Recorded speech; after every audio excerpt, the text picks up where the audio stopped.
our recap of season 4A. We're doing Frozen all the way. And we are doing a whole season recap in one episodio. Let it go! Let it go! Okay guys, I hate to disappoint all of you Oncer fans who are like, what did Bianca and Katie have to say about season 4? Here's what I have to say. What happened? Really, Once upon a time, what happened? Seriously. We've gone through, we've watched every episode more than once. We've talked about it. We talk about our love for these characters, and then you go and screw it up by even screwing up one of the most popular movies that there is. Which is Frozen. So initial thoughts of when you heard Frozen was coming to Once. I was like, cool, maybe they'll do Olaf. I love Olaf. Olaf was not even mentioned. I like warm hugs. I do too. In summer! There's just a few flaws to this season. Some major flaws. Let's not downplay this. Okay, fine. Let's go through them. Major. First of all, no disrespect to the Once people. We love Once. We're always tracking with you guys. But this season, it didn't seem to hit you where it needed to hit you. Exactly. It seemed like a great idea to bring a more contemporary fairy tale story like Frozen. But the execution, it was almost like Frozen took over, and then like all the main character stuff was like really lost. All the stuff that we genuinely love, that we've been tracking since the beginning, it seemed a little pushed to the side. Let's talk about this. Yeah, I felt like Frozen infiltrated, and then it was like, surprise, we've been here the whole time and now we're the main characters, so deal with it. And I was like, no? What? Coming out of a season where we just had a female villain, which was Zelina, and coming in that midway through the season we get the reveal that the new villain is the Snow Queen. It just seemed a little bit, we were talking about it. It's really repetitive. It's the same formula. Somebody's mad and they're an evil entity, and so they take up the whole episode trying to enact some kind of curse or some kind of trap on Storybrook to get revenge on one of the main characters, and everybody just kind of has to deal with it. And that's like from Korra, really, from Korra to Pan to Zelina to Frozen, it is the exact same formula, and it kind of negates what was set up in the beginning of we get to see these characters develop and grow. Now it's just action story mode, like let's go on an adventure. Yeah, which we love adventure mode, but you gotta give us the backstory. You gotta keep giving us Snow, Charming, Emma, Hook and Emma. You messed it up. You just jacked up that whole entire relationship. We've been building this since season 2, and you just ruined it. What we're trying to say is there's no time for Hook and Emma, their stories to develop. Yeah. No backstories on Hook. Because you had to go all Frozen on us. Oh gosh, true. And no backstories for Hook or Emma a little bit, but then no, that was a fake backstory. When you did Emma's backstory, it was involving Ingrid, the Snow Queen. So the Snow Queen has come to Storybrook to take over, and she has a ton of different backstories. So Ingrid was like, I was there the whole time. I raised Emma. I was gonna adopt her. I showed her she had magic powers, but then she got all mad and ran away, and so I was like, your powers, your memories are gone. True. And then Emma didn't remember, and that's why we've never ever seen her or heard a mention of her ever before until Emma saw some footage on a video, and she was like, oh, that was the mom that was going to adopt me, except I forgot to tell you all that. Well, Anna, Elsa, and Kristoff are in this, but not Olaf like we said. And in it, we see that Anna and Elsa are preparing for Anna's wedding. So Anna's getting married. To Kristoff.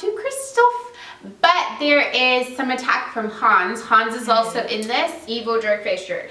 And we see that the Snow Queen kind of comes in as well and claims to be Anna and Elsa's aunt. She was like, surprise guys, I've been here the whole time. And wants to be best friendsies with Elsa, but not necessarily with Anna. And why? Because she's not magical, duh. She has a huge bias towards people who do magic. Therefore, she also wants to connect with Emma in Storybrook. We find out also that in Ingrid's past, she was one of 3 sisters, and one of her sisters is Anna and Elsa's mom. And tragically, Ingrid was born with these powers. It's very much like Elsa's story, Elsa being born with the powers in Frozen. But Ingrid was born with these powers, and she can't necessarily control them, and accidentally ends up killing one of her sisters. Anna and Elsa's mom sees that, blames Ingrid, and traps her in an urn. The only episode that I actually like in this whole first part of the season is the last one, Heroes and Villains, because we finally get to focus on the people we care about, which are the original Storybrookians. We see Rumple and Belle have some amazing stuff go on. Gosh. We see Outlaw Queen become Drama. single again. Like, oh my gosh. Because Marion falls under like the Snow Queen's curse a little bit and is frozen and can't function inside of Storybrook. But it was really noble. She kind of stepped down and she's like, okay, Robin, I'll let you be with Regina. I see that you're not in love with me anymore, which is super great. Yeah. But because of the curse, she's dying. So they're trying to save her. She's still Rowan's mom. Like, it's another one of those tough, like, decisions. But she moves out of the way, but it's for nothing because in the end, Outlaw Queen has to separate because Robin Hood's going to do the best thing for Marion. He's going to get her out of Storybrook so she can have her best chance. Yeah, and Rowan, and Miriam, they cross the town line, which once you cross the town line, you lose magic. You really can't come back. And you can't see anything on the other side. So they cross the town line, and it's this really heartbreaking scene, and you're like, no, Regina finally had her happy ending, and then no. Just no. This season, let's talk about Rumble. So, Rumple is still bitter about so many things, about Neil, about just so many things. So he's plotting things behind the scenes and is not telling Belle anything. But something occurs where Belle finds out that the thing that Rumple loves most is not her. Yeah, and in this, when she finds that out, she also finds out that the dagger that she had was fake. Yeah, Rumple promised her a dagger, said, here, you can take my dagger, you can control me. Because I love you so much. Oh my gosh. So much. Basically, he lied to her the entire season, and we all knew something was coming. We just didn't know how bad it was going to be at the end of the season when Emily the Marine's character, Belle, gets BA and says, enough with you, Rumple, enough she with you. She gets the real dagger. She said, I'm with you. Holds it up to the dark one, says, I control you now, this is the real one, and he's like, oh snap, I can't do anything. She walks him to the town line, says, I love you, but you don't love me like that, and he's like, but I can change, and she's like, no you can't. She makes him cross the line. And therefore Rumple is outcasted from Storybrook, and you're like, yeah. No I cannot believe no Belle did that. No magic, no nothing. He's got to fend for himself out in the world, and she's left heartbroken. Question. Do you think Belle did the right thing?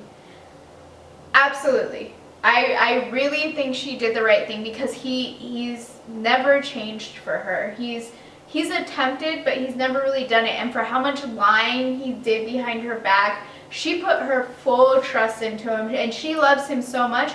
But this is a toxic relationship. This is something that could get her hurt or killed. This is or other people, or other people. A lot of other people. She cares about people, and she cares about him. And I really think the speech at the end really sums it up. She thought she saw good in him, and that's why she loved him, and that's why she stayed with him.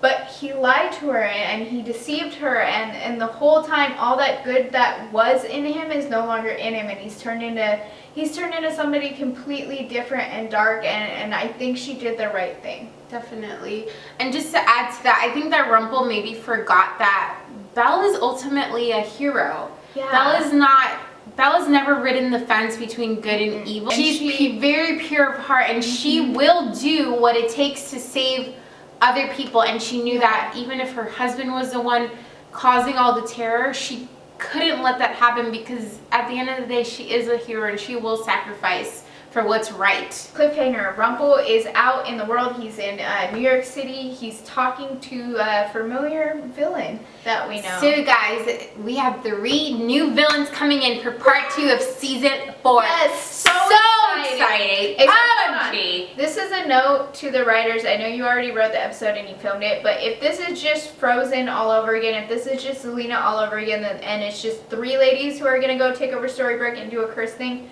we've seen it. So I'm hoping this is new. It looks fresh. Do that. It looks awesome. It looks good. Yeah. And I read like on some online stuff that the writers are trying to get back to the main characters. I think that is, speaking from a fan point of view, I think that is the way to go. The flashbacks, the history behind these characters, the history behind the villains. Give them a little development. Like, let's see. We know the basics of them, but like, let's go deeper. Let's see what else we can do, you know, and maybe even give us some of Henry growing up. Yeah, what Henry, toddler Henry. What do you want in the new seasons to come? Yeah, I love that. Henry, like, focus on him. There is so much to be explored with that character. Definitely. And how does he deal with growing up in Storybrook? There doesn't seem to be any kids anymore. Yeah. So what is that like? I want Regina to be stable for a minute. Yes. Stop screwing with her life. Give her like a moment to breathe with a happy ending. And like, don't screw it up. I would love to see old friends back, maybe like Red Riding Hood or Parents by Sheriff Graham, just like older from the beginning characters. And I really want to see their everyday life. I think the thing that worked in season 1 is we went back and forth between magic, enchanted world, and then everyday normal life, because that's really where we connect on a human level. So if we could just see even glimpses of that. They're back in Storybrook, but it doesn't really focus on the Storybrook part. So let's focus on the Storybrook part and leave the adventure part and the other stuff to the Enchanted Forest, and let's kind of see how that plays out again. Well, if you're going to tag on that, I'm going to tag and say there are parts of life that are so like difficult and tough, and you're trying to get through a challenge, but these characters have been through so much challenge and overcome so much. It would be really cool to see them just enjoying life for once. Absolutely.